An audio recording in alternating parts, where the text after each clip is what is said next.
Today's episode, I wanted to talk about one that is popping up a lot more for me lately when I'm talking to these amazing women. And it's more to do with when you're organized at work, but you struggle with it at home. So, have you ever felt like you've got it all together at work? You're on top of the emails, you meet the deadlines, you're attending all the meetings, but the moment you walk in through the door, it's chaos. Like the washing's piling up, dinner's a disaster. If you're lucky to even get round to cooking it, and just suddenly all that organized energy just kind of disappears. Well, I can tell you, you're not alone. It is happening to mums everywhere. And this was me too for a number of years, particularly when my first two were little. So today I wanted to unpack sort of why this happens a bit and sort of how to bridge that gap a bit and a few things that you could do to help in this season that you're in. So firstly, why is it that you're organized at work and struggling at home? And the big one is that at work, there's clear expectations. You've got your deadlines, you've got your particular role that you are employed for, you're getting paid for it. So there is a certain expectancy to deliver. There's systems in place, but also generally, you're accountable to someone. Now, you might even be the top person, but you still have to be showing up for your team. Doesn't matter what type of role you're in. You could be in an office corporate role, but you could be in retail, you could be in hospitality, you could be in the medical industry. Doesn't really matter. This is shown time and time again, no matter what profession you've got, everyone is accountable to someone in the workplace. But also you've built structures. You've got your calendar reminders, you've got your lists, what to do, you've got certain workflows, systems, automations, you've got a process. At home, though, unless you have set it up with particular systems, automations, workflows, you're accountable to someone, you've got particular deadlines or even roles, unless you have all those things at home, it's for most people, it's unstructured, it's unpredictable. The mental load is huge, and no one is setting the schedule and telling you what to do when it comes to getting the laundry done and the meals done and the housework, let alone the kids' homework and all the other demands. And there's a lot of demands. I just listed a bunch of the physical things, but there's the emotional ones too. Dealing with kids' emotions, your partner's emotions, your own emotions. It's a lot messier. For quite a long time, actually, I was really beginning to thrive at work, especially after I had my first and I went back.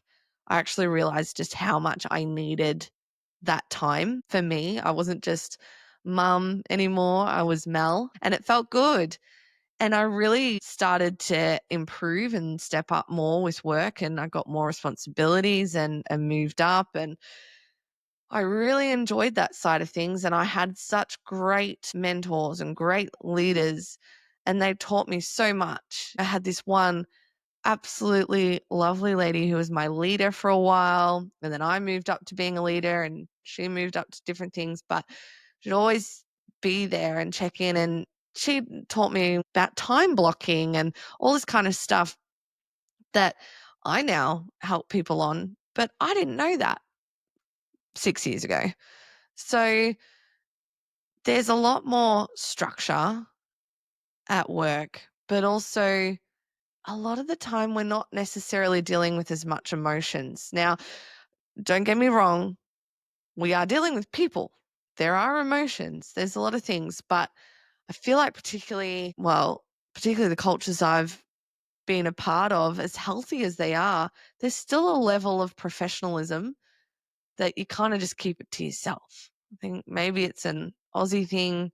or an English thing or something. I don't know. But there's sort of an expectancy that whatever you're going through at home or in your personal life, you don't bring it into work. Now, I have been a very different kind of leader. I want to know and be present for my team, not in a nosy, intrusive way, but for them to feel safe that if there are dramas going on at home, they could talk to me about it. And then that would help me be a more understanding boss in being able to cater for the situation that they're in. But work and home, generally very different environments. Even when you're working from home, you still have certain expectations and structures with work as opposed to a lot of people at home. So I've come up with sort of three main ways that you can transfer your work organization to your home life. So the first one is treat your home life like it deserves a system. So don't just wing it. You don't wing it at work. So stop winging it at home, with all due respect. It's easier when we're getting paid to do it. There's expectations from other people and all of that. But we need to actually carry some of those skills that we've learned and apply it at home. So some simple systems that you could have at home is, around mealtime, meal prepping, dinner times, maybe delegating or pre-cooking up some meals. There's many different structures, but you maybe could have a system around your mealtime. Maybe another system can be around cleaning routines. Maybe a particular day of the week is a particular room that you clean. Or again, so many systems. You could have a family calendar. I've got one. I've got a magnetic one on the fridge that I write out every month. It's a really cool, like chalk marker type one. I love it. Anyway, I use that mainly. And I put on there for the months, all the different things that are going on at school.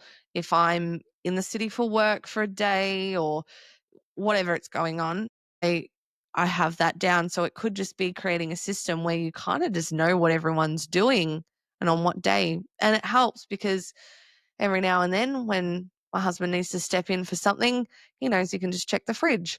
If the kids aren't too sure and they can read, they check the fridge. So it's creating a system at home, starting with the particular pain points. So if it's around organizing all the family commitments, then do that calendar thing. If it's around meal times, maybe it's just creating the lunches and stuff for the next day for school. Like for those of you in Australia and other countries where you've got to provide the lunch for school. Whatever it is, start with the thing that irritates you the most, create a system. So that's the first thing. The second thing is set some micro deadlines for basic life admin. So none of us like admin stuff much. I mean, I love a good spreadsheet. I don't mind doing paperwork and that, but when it comes to my own personal stuff, paying bills, all of that, don't like it really. So, I've automated, got direct debits and things like that where possible. I do try to pay for a year up front with things, and therefore that's more of a manual process when that rolls around. But I then like to research on my insurances and my utility providers and all those kind of things. And so maybe you pay your bills on Tuesday afternoon, or you still do bits of washing throughout the week, but it kind of piles up a little bit by the weekend. Maybe Sunday night, you just quickly go through, do a laundry reset, make sure everything's put away, starting off the new week. Or you can do what I do every night before I go to bed. I do a quick tidy of the house. Usually takes me about 20 minutes to sort of get everything back to square one. Might take you longer if you're just getting started, but I do a quick tidy up before I go to bed. So then when I wake up in the morning, it's fresh, ready to go, not going to hold me back or slow me down in the morning, which mornings are absolute madness in our house. Doesn't matter how organized you are when you've got 4 kids and they've all got to get out the door by a certain time and they want to sleep. You can have all the systems in the world. Unfortunately, that's something that is just something you've got to deal with in this season. So Yeah, set some deadlines just for life admin, just knowing you've got to get certain things done by certain days and certain times, and just stick to that routine a little bit, and then that will become automatic as well. And then the third one is schedule time for you. So at work, you book in meetings, you have designated lunch times, though granted, I know quite a lot of you will still sit at your desk and work, or you've got clients that are running behind and it eats into your lunchtime, if you're a hairdresser or nail technician or something. It just, there's a lot that can happen even at work, but there are meant to be set designated times for breaks, for meetings, for all of that. Do it at home too. So on the days that I'm not working from home, like I'm not working, I will still have a rough idea in my head as to when lunchtime's going to be. And if I'm not sort of caught up on everything I need to do and I'm still going, I will still go, okay, look, it's about 12:30. I said I was going to have lunch around here, bit behind in what I need to do, but I'm still going to stop because I need to have a break. I need to sit down because if I keep going, I'm going to get to a point where my energy levels just deplete so much and I don't want to pass out or get snappy or whatever it is. So it is important to manage your well-being. And I say it all the time. I feel like I say it almost every week in looking out for yourself. And it is important because I've had quite a number of people say to me they've tried a lot of decluttering programs or a lot of time management programs and all that kind of stuff. But the thing that makes it different with me is that I'm not just focusing on one area and neglecting the rest. I really do come from the holistic perspective that, yes, okay, we're focusing on the work pillar in this episode, but it's still connected with your time, with your home, with your money, your self care. It's all connected. There is no complete isolation on dealing with one thing. And that's like with decluttering. Yeah, you could do the systems and that, but if you don't address these other things, you're going to fall back into old ways eventually. Well being, self care, all of that is also critical because you don't necessarily realize you're doing it in a work environment because maybe it's scheduled in for you. Maybe you're on a roster and all of that, and you've got to do it. But when it comes to home, we don't think necessarily like that all the time. So focus on creating a system at home, having some deadlines for things, and scheduling in time for you to have a bit of a break in between particular tasks. It's actually essential. It's not really an option. Just like in a paying job, you can't work an 8-hour shift without a single break. It's like illegal, pretty sure anywhere in a first world country, it's not legal. So, yeah, treat it like that. Now, just because you're organized at work and you're not at home doesn't mean that you're failing or you're doing a terrible job or you're a fraud or an imposter, whatever it is that potentially goes through your head. Because I know for me, for a while, I thought like I was broken in some ways. Like, how can I do this at work and be so on top of things? And my team and everything's like a well oiled machine. It just functions so well. And yet I come home and I'm just struggling to even just make the kids lunch and get them down for naps or whatever it is. Like, it's very different a lot of the time for a lot of us, work life and home life, even when you work from home. And a big part of it are the things that I mentioned.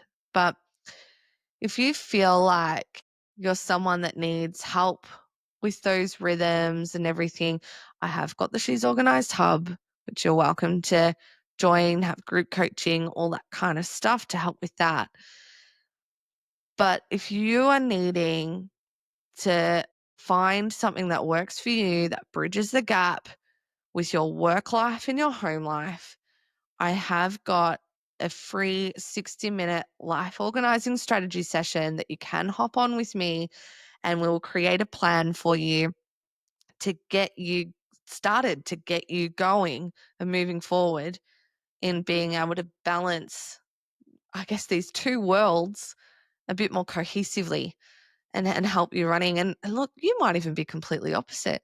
You might actually be really good at home because of all the time and effort you've put in over the years learning these things, but you still can't translate it into your work life.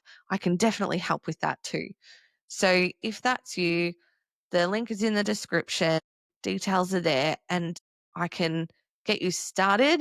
We can create a plan to get you moving forward. And yeah, if you've got any questions or you need to know anything else, then just reach out and I'd be more than happy to support you as you go through this, because yeah, this is something that keeps popping up a lot lately that I'm seeing but doesn't really get talked about enough. So I hope you got something out of today's episode. And also, one thing that I don't talk about much, if you do like what you're hearing on these episodes, tell your friends, share it, leave a review. When you leave reviews, whether it's through Apple Podcasts or Spotify or wherever you're listening to this from, because I'm on all platforms, when you leave a review, it does start to show to more people. And the more people that come across this, the more we're going to be able to support each other and work through this together and maybe start making a difference. So there's going to be more mums that are feeling less overwhelmed. Anyway, I look forward to speaking to you next week.